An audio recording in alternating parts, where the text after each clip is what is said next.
पंपा झील के निकट एक छोटी सी कुटिया थी, जिस स्थान को आज कर्नाटक में हम्पी के नाम से जाना जाता है। वहीं रहती थी प्रभु श्री राम की एक अद्भुत भक्त, एक ऐसी भक्त जिसका प्रेम निष्कलंक था, निर्मल था। उस भक्त का नाम था शबरी।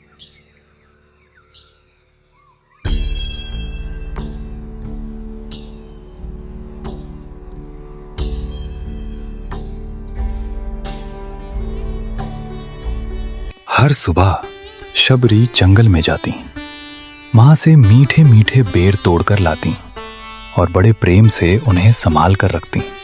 सोचती, जब प्रभु श्री राम आएंगे तो उन्हें यही बेर खिलाऊंगी। फिर अपनी छोटी सी कुटिया के बाहर आती और उस मार्ग को बड़े प्रेम से साफ करती, जिस मार्ग से एक दिन प्रभु श्री राम आने वाले थे। हर दिन वही प्रतीक्षा, वही विश्वास। दिन बीतते गए, साल बीतते गए, लेकिन शबरी का विश्वास कभी कम नहीं हुआ, क्योंकि उन्हें पूरा विश्वास था कि एक दिन प्रभु श्री राम अवश्य आएंगे।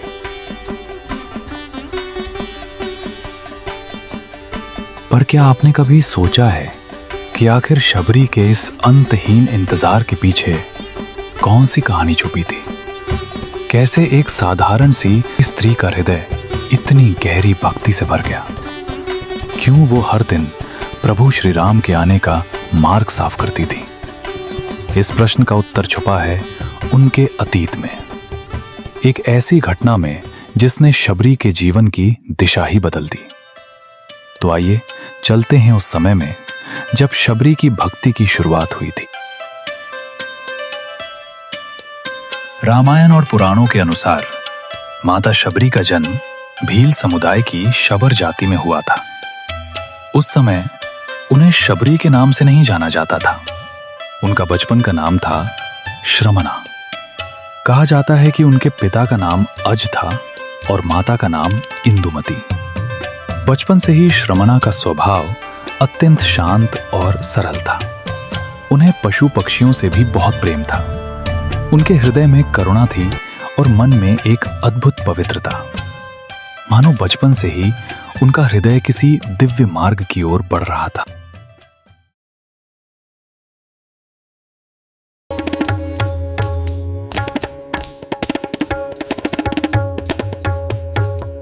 तब पिता ने उनका विवाह तय कर दिया, पर उस विवाह से पहले परंपरा के अनुसार कई निर्दोष पशुओं की बलि दी जानी थी। ये देखकर शमना का हृदय भीतर तक हिल गया।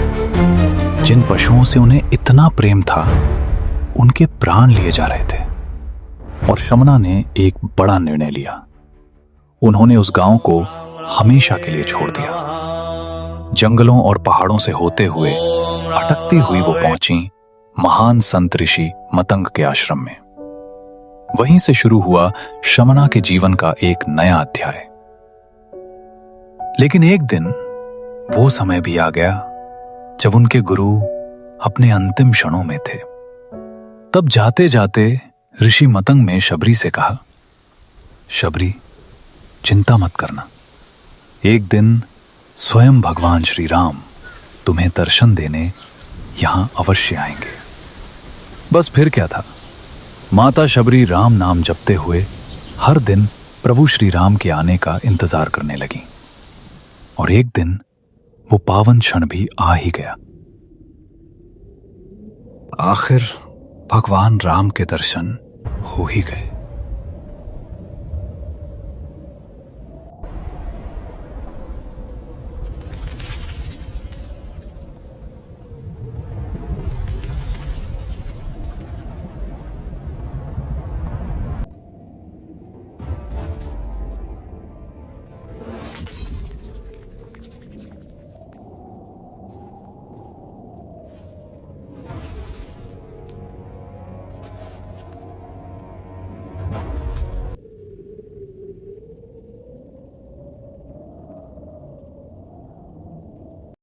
माता शबरी भावुक हो उठी।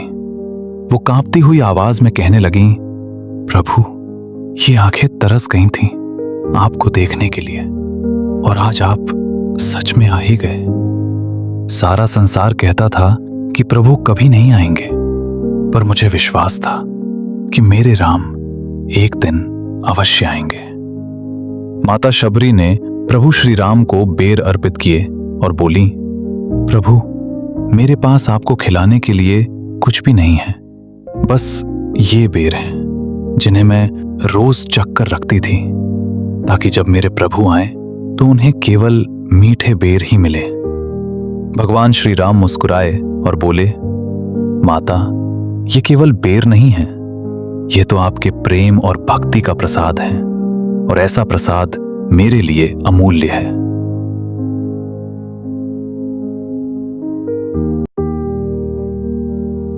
माता शबरी बोली, प्रभु, आज आपके दर्शन करके मेरा जीवन पूर्ण हो गया। अब इस पृथ्वी लोक पर मेरा कोई कार्य शेष नहीं रहा।